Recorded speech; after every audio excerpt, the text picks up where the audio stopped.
Buenos días, mi nombre es Daniel Saror, soy investigadora del Centro de Estudio en Derecho, Tecnología y Sociedad de la Facultad de Derecho de la Universidad de Chile. Estoy muy contenta de tener la posibilidad de estar con ustedes esta mañana en un evento de altísimo nivel como este. El Centro de Estudios del que formo parte es un centro pionero de la Universidad de Chile que existe hace más de 30 años, pero también es un centro de estudios pionero en la región. En la última década hemos incrementado nuestra oferta educativa de posgrado no solo a profesionales chilenos, sino también a profesionales del resto del continente latinoamericano, en colaboración con otros países de la región. Como decía hace un rato la representante INRIA, los aliados correctos, ¿no? Gracias a ellos hemos podido lograr esta colaboración académica. En estos años hemos podido proveer mucha formación de capital humano, cada vez más especializado, y un aspecto que ha comenzado a aparecer en las inquietudes de los profesionales que cursan nuestros cursos y programas, es justamente cómo adoptar modelos regulatorios extranjeros y adaptarlos a la realidad latinoamericana. Esta inquietud ha sido particularmente intensa a partir del año 2020 en adelante, donde un grupo importante de países latinoamericanos tuvieron que enfrentarse por primera vez al desafío de realizar la ruta propia, ¿no?, para elaborar sus políticas nacionales de inteligencia artificial. Estos procesos profundamente reflexivos despertaron en los profesionales de muchos de nuestros países la necesidad de contar con modelos propios y no necesariamente con copiar regulaciones foráneas. Esta mañana tengo el privilegio de acompañar una conversación con algunas de las figuras que han hecho y hacen camino en Chile en torno a estos desafíos. Quisiera partir presentándoles a Andrés Skub. Andrés es profesor titular de la Facultad de Medicina, de la Facultad de Gobierno, de la Facultad de Medicina y Gobierno de la Universidad de Chile, licenciado en Ciencias Biológicas de la Universidad Católica de Chile, PhD del Mount Sinai School of Medicine de Nueva York, Postdoctoral Fellow del University College of London. Es además investigador en neurociencia, fue director del Instituto Milenio de Neurocirugía Biomédica. Andrés además tiene el honor de haber sido el primer ministro de Ciencia, Tecnología, Conocimiento e Innovación de Chile en el segundo gobierno del expresidente Sebastián Piñera, desde donde además de implementar la nueva institucionalidad, impulsó la respuesta de la comunidad científica para enfrentar la pandemia del COVID-19 con iniciativas como la Estrategia Nacional de Vacunas, la red de diagnóstico, la fabricación de ventiladores mecánicos y el acceso abierto a datos, entre muchas otras cosas. Andrés, en tu periodo como ministro, te tocó liderar la creación, la elaboración, ¿cierto?, de la Política Nacional de Inteligencia Artificial. ¿De qué manera crees que un ejercicio como ese puede ayudar o ser útil para delinear la ruta regulatoria de un país? Bueno, muy buenos días todavía a todos y todas. Muchísimas gracias por la invitación. A mí me gustaría partir con la pregunta de un poquito más atrás para situarnos realmente como en un contexto. Y la Lore sabe que yo siempre me subo y miro los contextos grandes. Creo que aquí estamos realmente hoy día enfrentados a algunos, y probablemente hay muchos más, grandes desafíos globales que yo los llamo urgentes e ineludibles. Tenemos un desafío enorme respecto a la crisis ambiental. Hablamos de cambio climático, pero hay una crisis igual de grande en pérdida de biodiversidad. Hay una crisis igual de grande en contaminación.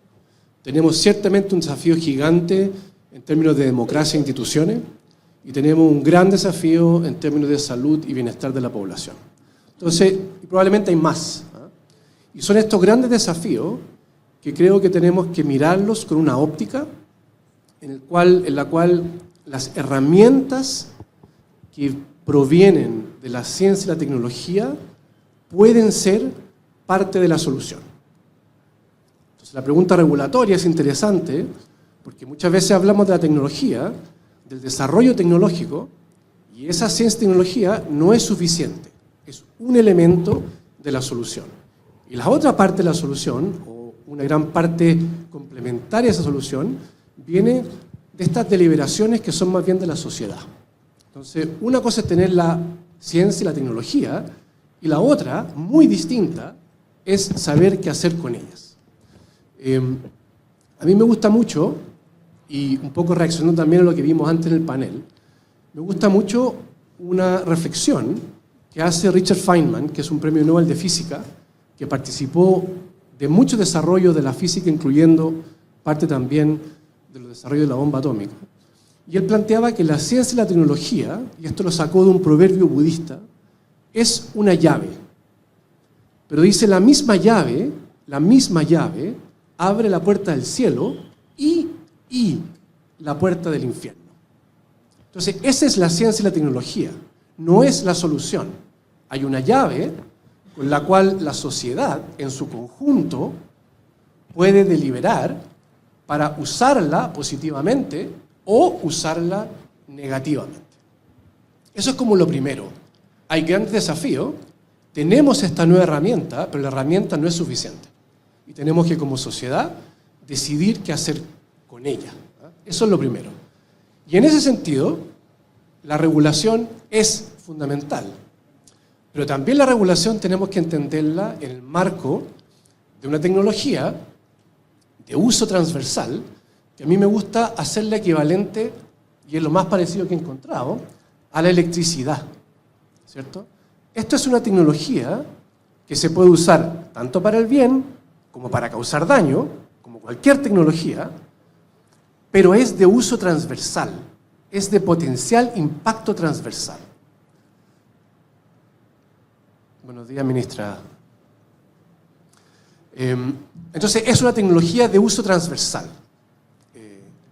Y por lo tanto, realmente es una tecnología que se puede aplicar en muchos ámbitos de nuestra vida. Yo estoy en desacuerdo con la pregunta que se planteó antes, si la inteligencia artificial va a estar aquí en 5 años, o en un poco más, o en un poco menos. Nosotros ya estamos viviendo en este mundo absolutamente inmersos en la inteligencia artificial. Para aquellos que tienen menos años, o hijos o hijas, todos los videos que la gente más joven que yo, por lo menos, está viendo hoy día, provienen de inteligencia artificial generativa. Me permite, disculpe, una breve interrupción para darle la bienvenida a la ministra de Ciencia, Tecnología, Conocimiento e Innovación, Aysén Echeverri Escudero. Muchas gracias por acompañarnos. Y además la invitamos a que dé las palabras de bienvenida de este panel. Ministra, por favor.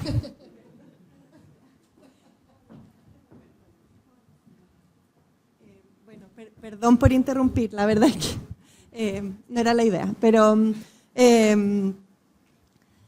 muchas gracias por participar de este panel, muchas gracias a todos por asistir a este segundo día de este foro. Y quizás sí quiero aprovechar la intervención para algo que es muy relevante para lo que van a discutir ustedes, que es que hace exactamente 3 minutos se aprobó la Declaración de Santiago, donde todos los países de América Latina y el Caribe acordamos tener una instancia permanente de coordinación en temas de inteligencia artificial, con miras a participar en la gobernanza global, con miras a participar en marcos regulatorios, y por eso la relevancia que sean comunes y que favorezcan la inversión, y también en fortalecer las capacidades que tenemos en capital humano, en cómputo, en conectividad y otros. Es una tremenda noticia porque era el objetivo principal de la cumbre que estaba ocurriendo en este minuto en La Moneda, y que marca un punto de inflexión respecto de cómo participamos como países del sur global en una discusión que es tan relevante como la de la inteligencia artificial. Así que yo los saludo, perdón por la interrupción. Tengo que volver porque siguen en las negociaciones, pero no quería perderme aunque fuera 5 minutos de su panel, que es tan importante porque es una materia que, bueno, con la senadora Rincón estamos ahí fuerte empujando y que como ya se está transformando en una costumbre en materia de inteligencia artificial, desde Chile estamos liderando, lo que es una muy buena noticia. Eso, perdón por la interrupción.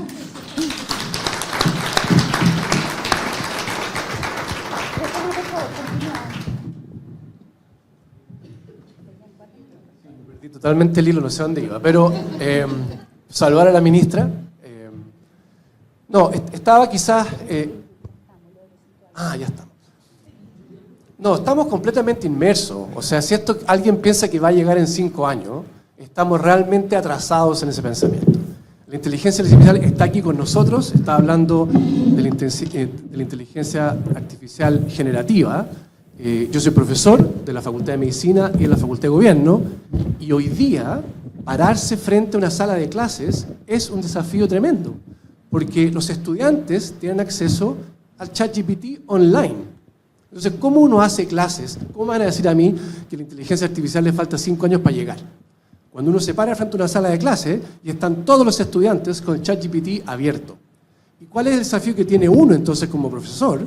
De intentar transmitir algo valioso, de poder contribuir a ese aprendizaje. Y ahí podemos discutirlo un poquito más adelante. Pero quería básicamente 2 cosas. Lo primero, esta transversalidad de la tecnología no es inherente buena o inherentemente mala. Tenemos que saber qué hacer con ellos. Ese es un rol de la sociedad en su conjunto. Ya está aquí, no sacamos nada con pensar que va a llegar en 5 años más. Después, en otra ronda, les puedo dar algunos datos realmente impresionantes de cómo se está adoptando esto, por ejemplo, en el mundo privado. Entonces, la regulación realmente se convierte en un aspecto fundamental, y a mí me encanta que esta política de inteligencia artificial con la que contamos en Chile, que como dijo la ministra, tiene esta característica de haber sido muy pionero, bastante adelantado. Es una política, primero, que se construyó de forma participativa, es decir, aquí hubo la participación de la academia, del sector privado, del sector público, de la sociedad civil. Y a mí también me pone muy contento que esta política se continúe, se fortalezca, se adapte, tenemos que ir adaptándola permanentemente, y muy contento entonces de los avances que hemos tenido, de cómo a través de esta visión en la cual nos adelantamos, ahora también nos asociamos con otros países que están también en esa frontera. Entonces yo lo quiero dejar por ahí, un poquito cortado entre medio, perdí el hilo, pero ya lo vamos a recuperar. Sí, yo te voy a hacer unas preguntas a la vuelta, ahora que sí que tenemos un ratito más. En segundo lugar, me gustaría presentarles a Loreto Bravo. Loreto es doctora en Ciencias de la Computación, es ingeniera.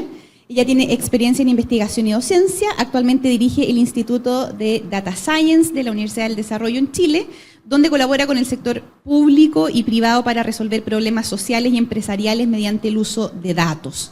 Ella es, además, directora de la ONG Ingeniosas y de Red, y forma parte de diversos consejos gubernamentales relacionados con la ciencia y la tecnología. Loreto, tengo 2 preguntas para ti. ¿Crees que promover regulación en materia de inteligencia artificial puede significar una restricción para la innovación empresarial? Y si puedes también, porque están muy vinculadas y que es algo que generalmente es una duda que generalmente va aparejada con la primera pregunta, ¿cómo pueden los reguladores, en tu opinión, abordar el ritmo acelerado del desarrollo en inteligencia artificial principalmente, especialmente cuando las políticas gubernamentales y las leyes suelen demorar años en tramitarse y promulgarse? Sí, un ejemplo, ley de protección de datos. A ver, yo creo que tenemos un desafío bien grande cuando pensamos en regular en Chile. Y cuando miramos la regulación internacional, yo creo que no solo tenemos que fijarnos en las regulaciones. Yo creo que hay muchos países que están diciendo, esperemos un ratito, miremos, observemos y creemos ciertos principios. Y vayamos observando cómo esto va evolucionando. A ver, la inteligencia artificial tiene más de 70 años. Que estemos viviendo ahora un boom se asocia con varias cosas. Una de ellas es que tenemos muchos datos, tenemos tecnologías nuevas, tenemos capacidad de cómputo. Entonces, esto está produciendo un cambio muy grande y con la inteligencia artificial generativa estamos viendo que están surgiendo nuevos peligros y nuevos desafíos. Si nos vamos por legislaciones muy restrictivas o que todavía no han contestado todas las preguntas, yo creo que corremos el riesgo de perder la capacidad de innovar. Estamos trabajando con un equipo en levantar casos que, por ejemplo, que utilizan inteligencia artificial, que son beneficiosos para la sociedad y que, por ejemplo, que con la legislación europea no estarían permitidos. Y no es difícil levantar ese tipo de casos. A mí me gustan más los modelos de otros países que están pensando, es decir, pensemos cuáles son los principios que queremos que se cumplan y veamos la legislación actual. Por ejemplo, ley de protección de datos. Tenemos que avanzar en que, o sea, no podemos estar pensando en inteligencia artificial si no pensamos en datos. Todo lo que tiene que ver con inteligencia artificial viene de entrenamiento basado en datos. Si no hemos resuelto ese tema, es cierto, ya podemos avanzar en paralelo, pero por favor, ley de protección de datos, o sea, es una urgencia. Podemos pensar en otras leyes a las que también aplica la inteligencia artificial. No sé, dispositivos médicos. Hay legislación respecto a los dispositivos médicos. ¿Cómo aplica la inteligencia artificial a los desafíos que tienen que ver con dispositivos médicos? Yo no sé si hemos contestado todas las preguntas, porque esto está cambiando día a día, como para sacar una legislación en este momento respecto a inteligencia artificial. Yo creo que tenemos que ver la legislación que hay, ver cómo actualizar ciertas cosas y establecer principios y mirar hacia adelante y ver después cómo qué es lo que está ocurriendo en la realidad internacional. Por eso encuentro súper bueno el trabajo conjunto con todo Latinoamérica. Pero yo creo que estamos en un momento de muchas preguntas y que es importante que nos hagamos las preguntas, miremos cómo se está contestando en distintos lugares del mundo, pero no empecemos a legislar tan rápido sin haber visto cómo actualizamos la legislación actual y avanzamos en la ley de protección de datos. Disculpa, Loreto, en ese aspecto, tú tienes mucha interacción con el mundo del sector privado. ¿Tú detectas allí una demanda general por regulación o una demanda específica de regulación o ninguna demanda de regulación? O sea, yo no sé si el sector privado tiene demanda por regulación. Yo creo que sí noto una gran preocupación respecto a hacer un buen uso de los datos, ¿ya? Pero de entender qué es lo que va a ser legal o no. Las empresas quieren generar valor y generar valor no solo para ellos, sino que también para la sociedad. No hay que verlo siempre como que el beneficio es solo para la empresa. Mira, yo creo que quieren entender en qué contexto se van a estar moviendo. Pero ahí yo creo que hay un desafío súper importante que tiene que ver con definir también lo que es inteligencia artificial. Veo un montón de proyectos de ley o cosas que tienen que ver con, se habla de inteligencia artificial, pero después va a estar siempre el loophole, no, es que yo no hago inteligencia artificial, hago estadística avanzada, o cosas por el estilo. O sea, hay empresas que te van a decir, no hacemos, dependiendo, si quieren subirse al hype, te van a decir que están haciendo inteligencia artificial, otros te van a decir que están haciendo estadística. Yo creo que todavía por lo mismo, más preguntas que respuestas. Gracias, Loreto. Nuestra tercera panelista es Jimena Rincón. Jimena es una abogada y política chilena, fue ministra del Trabajo y Previsión Social, ministra de la Secretaría General de la Presidencia en el segundo gobierno de la expresidenta Michelle Bachelet. Hoy ella ejerce como senadora por la 9ª circunscripción de la región del Maule, representando al Partido Demócratas. Preside la Comisión de Desafíos del Futuro, Ciencia y Tecnología del Senado, desde donde ha patrocinado instancias como el Congreso Ciudades y la Mesa de Inteligencia Artificial. Esta comisión desempeña un papel fundamental en el desarrollo de políticas relacionadas con la tecnología y la innovación en Chile, impulsando iniciativas para promover el avance tecnológico y la competitividad del país en estos campos. Senadora, ustedes de la Comisión de Desafíos del Futuro han liderado la creación de una mesa con más de 50 expertos para reflexionar acerca de qué es lo y cómo se debe regular la inteligencia artificial. Y aunque el proceso aún no ha terminado, ¿qué nos podría contar de esta dinámica y cuáles son sus expectativas en torno al balance entre desarrollo científico y derechos fundamentales? Bueno, primero, ¿se escucha? ¿Sí? Primero agradecer este espacio. Con el Ministerio estamos efectivamente, tal como lo dijo la ministra, trabajando estos temas y otros más. Quiero agradecer a varios de los que están aquí, partiendo por Daniel, está también Claudia López, que está en una de nuestras mesas, Felipe Tovar, que estuvo en el panel anterior, y Claudia. Agradecerles a ustedes y a muchos otros, son más de 100 expertos, y debo decir además de manera paritaria, hombres y mujeres. Hay 5 mesas constituidas, perdón, es que las nombres: submesa 1, ética y prospectiva, ahí está Claudia López, que es una de las chair; la submesa 2, políticas públicas; la submesa 3, educación y talentos, donde está Felipe Tovar y Daniel; la submesa 4, industria y desarrollo; y la submesa 5, responsabilidad y sesgo. Este es un trabajo que partimos con varios colegas, donde está Kenneth Pugh, porque creemos que el tema de la inteligencia artificial, pese a que lleva mucho tiempo, y lo dice muy bien Loreto, ha tomado hoy día un protagonismo muy, muy relevante en el mundo. El anuncio que hace la ministra creo que es muy importante, y nosotros no nos podemos quedar atrás. Estas mesas además son paritarias, las dirige un hombre y una mujer, salvo la última mesa, que son 2 mujeres, y eso es bien notable. Y lo que creemos que hay que hacer, y eso tiene que ver con el texto y el contexto, es tomar este tema y avanzar. Lo decía muy bien Loreto, para nosotros y en especial para mi oficina, el tema de los datos, un tema que viene hace muchos años encima de la mesa, está hace harto tiempo en la Comisión de Constitución, no ha avanzado. Senadora, perdona que lo interrumpa, estaba citado para hoy, pero se suspendió la citación. Sí, se suspendió. Cierro paréntesis. Voy a dar el contexto de por qué se suspendió. Estamos con toda la discusión presupuestaria, los ministros, usted ministro sabe lo que es eso, con las subcomisiones de presupuesto.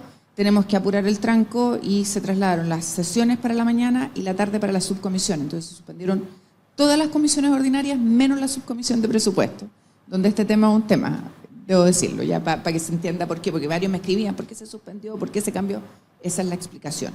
Y el mes de octubre es medio así, ¿ya?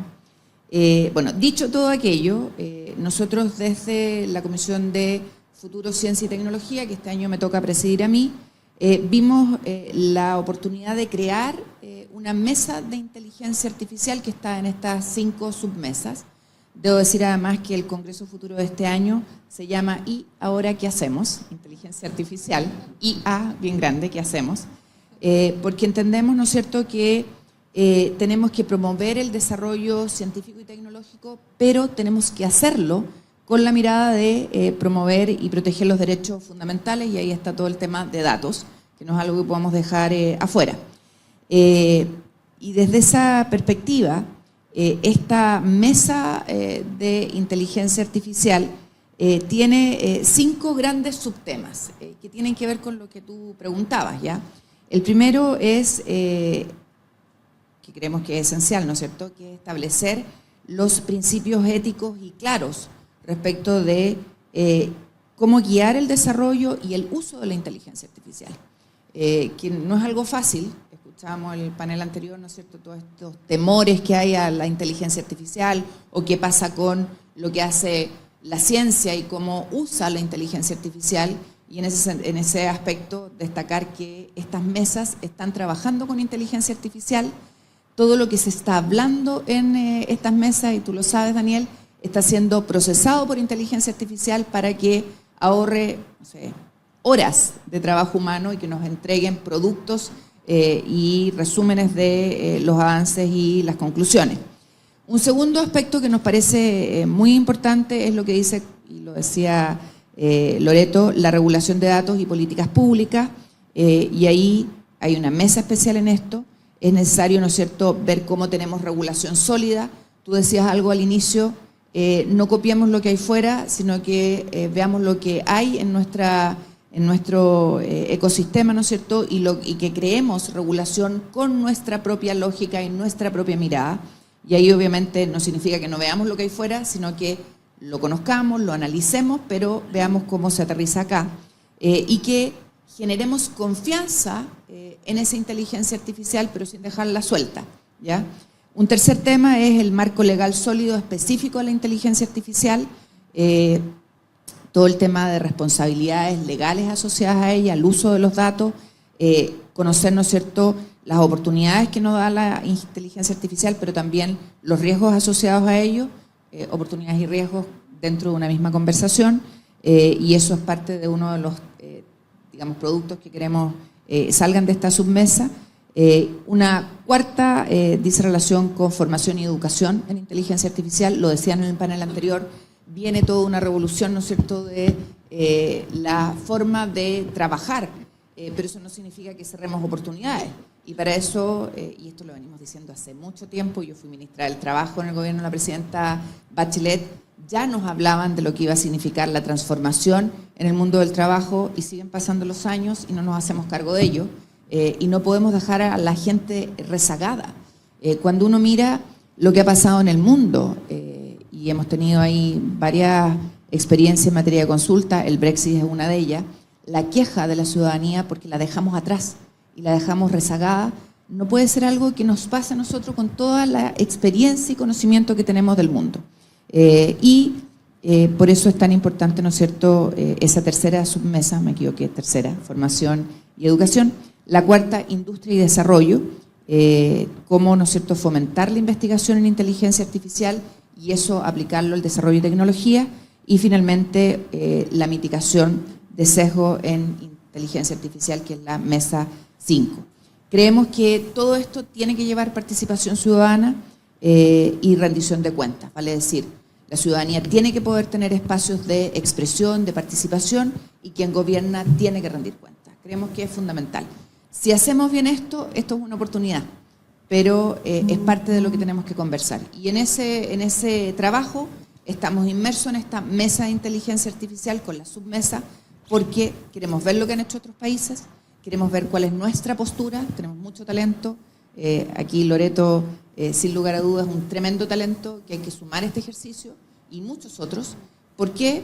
Porque vamos a tener que, a tiempo, advertir, ¿no es cierto?, los riesgos, las oportunidades, recoger la legislación, pero teniendo presente algo: el mundo va siempre mucho más rápido que la legislación. Y el reclamo que tú hacías, ¿no es cierto?, de esta demora en la legislación, se puede transformar en una oportunidad si tenemos buenos vasos comunicantes que nos permitan advertir a tiempo, antes de que salga la legislación, las correcciones que hay que hacer. Gracias, senadora. Volviendo en la ronda de interacciones con Andrés, la política nacional de inteligencia artificial que está vigente todavía tenía 3 ejes, y uno de estos ejes era el eje regulatorio. Y la política, en principio, no se inclinaba por una regulación específica en materia de inteligencia artificial, sino que en ese momento avisoraba una serie de áreas elementales a partir de las cuales construir regulación. Para ti, sin considerar protección de datos, que ya en la primera vuelta quedó claro la prioridad que tiene para todos nosotros. Pero de las otras áreas, ¿hay alguna que en particular tú veas como urgente para poner en segundo lugar al momento de legislar? A ver, de nuevo, yo no me quiero centrar solo en la legislación, ¿sí? La política, probablemente como ustedes bien saben, la Política Nacional de Inteligencia Artificial tiene 3 ejes, ¿eh? El primero lo llamamos factores habilitantes. Y los factores habilitantes está, por ejemplo, el tema de los datos. Y en esa política hay un plan de acción muy concreto que incluye promover esta ley de datos personales que necesitamos sacar adelante. Esa es una de las cosas. Pero también cuando hablamos de datos, por ejemplo, necesitamos que también el Estado tenga políticas, no necesariamente regulación a nivel legislativo, pero políticas de datos abiertos. Esto lo implementamos durante el COVID con la base de datos, COVID-19, que cuenta desde el día 1 con todos los datos de la pandemia hasta probablemente hoy. Yo no le he chequeado hace algunos días, pero está muy actualizada hasta el día de hoy. Y fue elegida por la revista Nature, que como ustedes saben es una de las más prestigiosas revistas del mundo científicas, como una de las 2 mejores bases de datos del COVID del mundo. Y eso principalmente tiene que ver con abrir datos a la ciudadanía para informar, para que se puedan tomar decisiones y para que se pueda generar nuevo conocimiento. Entonces, ya lo mencionaron el tema de los datos, pero es tremendamente relevante, no solamente la ley de datos personales, también políticas de datos abiertos. Pero el factor habilitante también tiene que ver con el talento. Y ahí también necesitamos nuevas formas de hacer esto. No necesariamente legislativo, pero es clave. Cuando hablamos de talento, muchas veces pensamos, por ejemplo, en las universidades. Pero alguien decía, tú decías la demanda de la empresa en términos regulatorios. La demanda de la empresa hoy día tiene que ver con la captación de talento. Eso es lo que la empresa necesita para desarrollarse. Y ese talento hoy día, por ejemplo, lo estamos formando tímidamente en las universidades, tímidamente en el sistema escolar, pero no nos hemos metido, por ejemplo, en la formación técnica. Y los CFT aquí juegan un rol absolutamente fundamental para poder preparar personas altamente calificadas técnicamente para participar entonces de estos desarrollos y de la adopción, que me gustó mucho la definición que se hizo antes de apropiación en vez de adopción. Ese es solamente el primer eje, y ahí ya tenemos algunos temas regulatorios, tenemos temas que son más bien de promoción de algunas políticas, de planes, de programas, y la Loreto también dijo algo relevante, tiene que ver primero con principios y con estándares. No todo es regulatorio. Yo sé que ayer estuvo aquí María Paz Hermosilla, que habló sobre un proyecto de algoritmo ético. Eso tiene que ver con estándares que se setean, ¿cierto? Nuevos estándares para la compra de inteligencia artificial por parte del Estado. Tremendamente relevante. El segundo tema de la política tiene que ver con generación y adopción. Bueno, para eso tenemos que realmente preparar a nuestra comunidad académica para que pueda desarrollar inteligencia artificial que tenga aplicaciones en la industria, que tenga aplicaciones en el mundo público. Y el tercer eje es el eje regulatorio. El tercer eje es el eje regulatorio, el que le llamamos ética y regulación. Entonces, esto está bastante bien plasmado en la política que tenemos hoy día vigente, que tiene un plan de acción súper concreto. Y en esa política participó mucha gente del mundo público, académico, privado, asumiendo compromisos en esos planes de acción. Entonces, no es solamente como que el Estado tenía que empujar esto, sino que realmente había una distribución de tareas por parte de todos quienes participaron de la elaboración de la política. Entonces, de nuevo, tema regulatorio, a mí me parece datos personales clave, políticas de datos abiertos en el Estado absolutamente clave, y Felipe mencionó algo con respecto a la minería. Y yo creo que yo apunto hacia lo mismo, porque si esto se trata de datos, y se trata de datos para poder, ¿cierto?, generar herramientas que sean útiles no solamente para ese set de datos, sino que para muchos otros, aquí tenemos que aprovechar nuestros activos. Y aquí tenemos activos importantes en astronomía, tenemos grandes volúmenes de datos en astronomía, y por eso que iniciativas como el Data Observatory son relevantes porque usa esa cantidad de datos que se generan en Chile para los fines astronómicos, pero también para entrenar otro tipo de algoritmos que pueden ser ocupados para otro tipo de cosas. Entonces, activos que tenemos nosotros en Chile, la astronomía sin duda, minería sin duda, tenemos hoy día una acumulación de datos de cambio climático que también tenemos que empezar a usar en este mismo contexto, que podemos entrenar algoritmos ahí con grandes volúmenes de datos y luego poder usarlo en otras aplicaciones. Entonces yo diría que datos abiertos, datos personales, activos que tenemos hoy día en Chile que nos dan ventajas comparativas y competitivas. Puede reaccionar, Loreto, adelante. Sí, quería complementar porque tu pregunta tenía que ver también con los desafíos que veíamos que eran como más urgentes. Y a mí me parece que hay como un riesgo importante para la democracia en todo lo que tiene que ver con deepfakes, como con todo el uso de la inteligencia artificial para generar imágenes falsas, el que clonar la voz ahora sea tan fácil, hacer videos falsos. Creo que tenemos una misión de preocuparnos de ese tema porque eso es como, ya pasó, digamos, como decir, no es en 5 años más, eso ya pasó, está pasando, esto tiene riesgos tanto personales como para las empresas, como para la democracia. Y creo que ese es un punto en el que tenemos que poner foco urgente. No sueltes el micrófono, Loreto, porque justamente mi pregunta para ti iba para allá. En tu primera intervención tú decías que quizás lo más básico era incorporar estándares éticos. Tú como docente, cuando trabajas con tus alumnos en pregrado, en posgrado, en la elaboración de tus proyectos con empresas, ¿cómo planteas ya que en muchos espacios no hay una regla jurídica clara. ¿Cómo planteas tú la definición de tus proyectos, entonces, la práctica ética en el desarrollo de esos proyectos? Nosotros tratamos de ajustarnos a los estándares éticos más altos, siempre trabajando con datos anonimizados y tratando de cumplir, nos vamos como a la legislación europea, en el fondo decimos no apliquemos la ley porque aquí todavía no tenemos una ley que sintamos que es lo suficientemente estricta.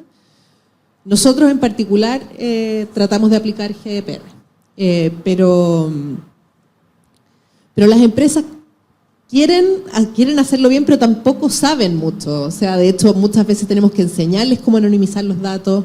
Y hay muchas empresas en Estados Unidos, por lo menos, que incluso están tratando los datos anonimizados en forma interna. Entonces, hay mucho que aprender, mucho que enseñar a la industria de cómo tratar bien el dato. Y sin legislación se hace más difícil porque el día a día te presiona a hacer como las cosas que, no sé, pues generar ingresos. Si no tienes una ley que te obligue a, no sé, pues si la persona te pide saber qué datos tienes de esa persona, que tú le puedas decir, si te pide que borres los datos, que los puedas borrar. Para inteligencia artificial también eso es muy importante. Porque imagínate, ocupan un sistema que entrena a partir de tus datos, no sé, pues yo conozco 3 loretos bravos. O sea, si hay 3 loretos bravos, ¿cuál es la probabilidad que esté usando quizás datos equivocados sobre mí? Entonces, yo tengo que poder preguntar y decir qué datos se están usando para llegar a las conclusiones que el sistema de inteligencia artificial está llegando. También hay un desafío cuando utilizamos sistemas de inteligencia artificial que son cajas negras. Muchos de los sistemas de inteligencia artificial, de hecho los sistemas de inteligencia artificial que en general funcionan mejor, son cajas negras. ¿Qué quiere decir que sea una caja negra? Que tú le dices, ¿le doy el préstamo a esta persona? Sí. ¿Por qué? El sistema dice, los datos dicen. Entonces también como academia tenemos una misión y de hecho eso es un tema de investigación muy activo que tiene que ver cómo volver explicables o dar explicación a las cajas negras. Gracias, Loreto. Senadora, la última pregunta. Quizás por el sesgo de abogada que tenemos, esta pregunta nos haga más sentido a las dos, pero los parlamentarios y los legisladores parecieran estar en una situación un poco imposible hoy. Escuchamos a Andrés decir que el último eje era el regulatorio, pero para quienes pertenecemos a la esfera legal, finalmente estas son las reglas del juego. No se parte un juego si uno no conoce las reglas, ¿ya? Por otro lado, y veíamos a Loreto como enfrentada a la pregunta de, bueno, ¿qué reglas éticas usa? Ella también nos decía, no, es que vemos la regulación que hay en otros lados que parece ser el estándar hoy día más alto. Entonces, la necesidad de regulación es real, es real. Pero por otro lado, la crítica a la actividad parlamentaria es que llega demasiado tarde. ¿Es una inquietud entre los legisladores este fenómeno y cómo arrincona la actividad parlamentaria? A ver, Loreto participa en la submesa 4, así que de industria y desarrollo, y creo que lo que ella dice es tremendamente relevante, perdón que parta por ahí. Y Andrés hablaba de la ética. Yo creo que no es cuál es primero o cuál es después, yo creo que es un ecosistema donde tienen que estar todos estos elementos. Yo no sé si se acuerdan de cómo una parte de la inauguración de los Panamericanos en que se ocupa con inteligencia artificial la voz de Julio Martínez. Bueno, a eso estamos expuestos hoy día, porque ahí está bien usada, se explica, se dice, pero hoy día pueden usar la voz de un hijo nuestro con inteligencia artificial para el secuestro, que es algo que es parte de la vida hoy día en nuestro país, o para solicitar, ¿no es cierto?, un crédito, como decía muy bien Loreto. Entonces yo creo que y por eso es tan importante esta mesa de inteligencia artificial que hemos instalado, donde están estos subtemas, donde está el tema de ética, donde está el tema de la industria, donde está el tema de la regulación, porque son componentes esenciales para el desafío que hoy día nos impone la modernidad. Y si no somos nosotros como legisladores capaces de advertir la velocidad del avance y la urgencia de la regulación con los resguardos, ¿no es cierto?, que nos entrega la academia, la industria, la misma sociedad civil, tenemos un problema. Y yo creo que hoy día, y voy a ocupar el ejemplo del Congreso Ciudades, que el 4 de diciembre, si no me equivoco, tiene su simposio final y que ha tenido 10 mesas de trabajo con academia, industria, sociedad civil, políticos. Si no entendemos que la forma de enfrentar hoy día los temas regulatorios impone una conversación más participativa con todos los actores, tenemos un problema, porque nos vamos a quedar desfasados. Nosotros no somos expertos en todos los temas. Yo no soy experta en inteligencia artificial. Mi expertise probablemente está más asociada a la seguridad social, a los temas económicos, pero no a la inteligencia artificial. Y por lo tanto, para avanzar, y en el rol que tengo hoy día en la Comisión de Futuro, que soy autora de la creación de la comisión hace más de 13 años, es conectar a los actores, facilitar los caminos, escuchar a los que saben. Y esta mesa de inteligencia artificial tiene ese objetivo, poder hacer las cosas bien escuchando a los que saben, a la sociedad civil, a la política. Y yo creo que ese es el gran desafío. Gracias, senadora. Tengo 2 preguntas del público. Quisiera partir con una breve respuesta de parte de todos ustedes. ¿Qué rol juega la transparencia en materia de regulación de la inteligencia artificial? Andrés. Bueno, absoluta, digamos, y no es solo transparencia. Hemos hablado aquí de transparencia, de explicabilidad, de replicabilidad. Entonces yo creo que la transparencia para mí es absolutamente fundamental. Tiene que ver también no solamente con los algoritmos. Yo soy muy partidario de datos abiertos. Creo que un Estado que trabaja con datos abiertos es un Estado que interactúa mucho mejor con los problemas y con las personas respecto a esos datos. Entonces para mí la transparencia es fundamental. Concuerdo. O sea, básicamente, para determinar también el impacto de la inteligencia artificial y cuándo aplica, cuándo podemos utilizarla, tú tienes que tener también transparencia respecto a los datos que utilizaste, transparencia respecto a los algoritmos. No necesariamente como que tengas que mostrar el código, pero sí decir, oye, aquí estamos usando inteligencia artificial y, bueno, siempre muy conectado con la explicabilidad, o sea, como poder decir, y así es como llegamos a esta conclusión. Estos son los datos que se utilizaron. Ese es otro dato súper importante. Por ejemplo, si tienes un diagnóstico médico y se entrenó con datos de hombres, 100% hombres caucásicos, tenemos un problema si estamos ocupando esos resultados para otro tipo de persona, para otro perfil. Me acordé cuando escuchaba a Andrés con el tema de las clases y el chat GPT, de algo que me dijo mi hijo que estaba terminando su carrera, estaba en el último trimestre de Ingeniería Comercial y decía, en mi universidad hay un profesor que dice se prohíbe prohibir por el tema del uso del chat GPT. Y lo ligo con esto de la transparencia, primera submesa de ética y prospectiva. Es fundamental la transparencia, la equidad y la responsabilidad. Si no tenemos claro esto, tenemos un problema. Y es fundamental cuando hablamos de inteligencia artificial, la tenemos que usar regulada, transparentemente, informadamente, con sus riesgos y oportunidades, pero la transparencia obviamente es parte de esta conversación. Buenísimo. Quisiera solo agregar un dato. Por estos días el Consejo para la Transparencia se encuentra próximo a publicar su recomendación sobre transparencia algorítmica, que justamente lo que hace es entregar recomendaciones a los organismos públicos que están usando algoritmos en la asignación de prestaciones sociales, ¿cierto?, para que implementen un mecanismo claro y, valga la redundancia, transparente acerca de la manera como están usando estos datos y cómo estos están impactando en la vida de los ciudadanos. Esto es o sea, uno habla de transparencia y habla simultáneamente de rendición de cuentas, porque cuando algo se torna transparente es evaluable por la ciudadanía, así es que para contextualizar también, a propósito de una herramienta que no es legal, pero que sí tiene una fuente normativo-administrativa, que también se pueden hacer cosas en ese sentido. Así es que quisiera... Solo agregar, a raíz de lo que tú dices de los algoritmos y la mesa de transparencia, o sea, del Consejo de Transparencia, tremendamente importante, eso está en la mesa 5, porque, por ejemplo, cuando se hace el estudio de la CACEN, y tuvimos en la primera subcomisión mixta de presupuesto análisis sobre esto, y invitamos a Quirós, sería bueno ver cómo se están aplicando los datos, porque hay sesgos que si no se transparentan, tenemos datos que son absolutamente alejados de la realidad, dato pobreza. ¿Puedo cerrar yo con una cosa también? Cortito, muy cortito. No nos reten. Oye, si entramos harto más tarde en lanzando rayos. Muy cortito, pero a mí me parece que tenemos que tomar muy en consideración la velocidad con que están ocurriendo estas cosas.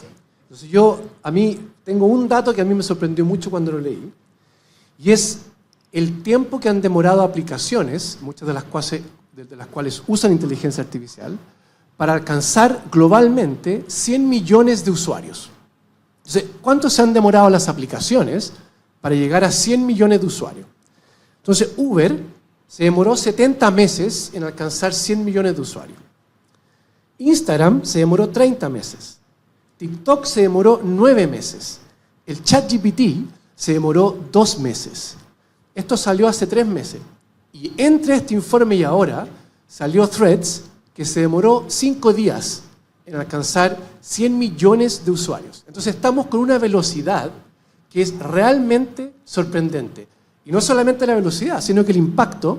Uno ve, por ejemplo, cómo está hoy día Nasdaq, que son estas acciones tecnológicas en Estados Unidos.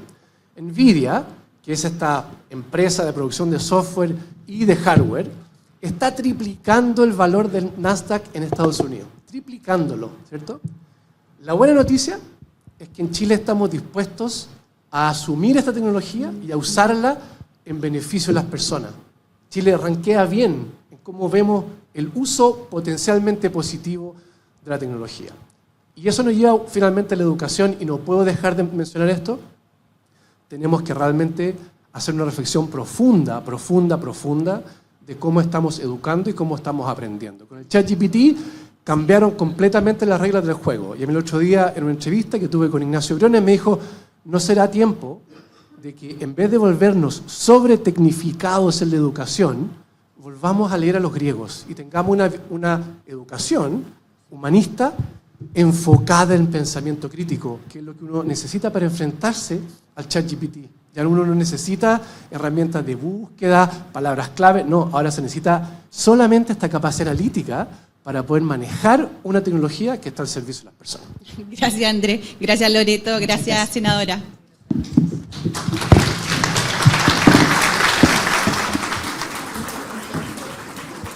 Muchas gracias a todos los que participaron de este panel. Vamos a dar paso a la foto oficial delante de las mesitas, por favor, para tener recuerdo de este momento tan especial. Ahí está. Eso, dejen todo ahí en las mesitas nomás. Y ahí está la fotografía. También le damos las gracias a las preguntas que hizo el público. Les recuerdo que en el próximo panel también pueden hacer sus preguntas escaneando un código QR que está saliendo todo el tiempo en la pantalla a la derecha, en la parte superior. Hay un código QR donde pueden escanearlo y de esta manera con sus celulares hacer sus preguntas, ¿de acuerdo? Ahí tal vez lo vamos a mostrar si es posible.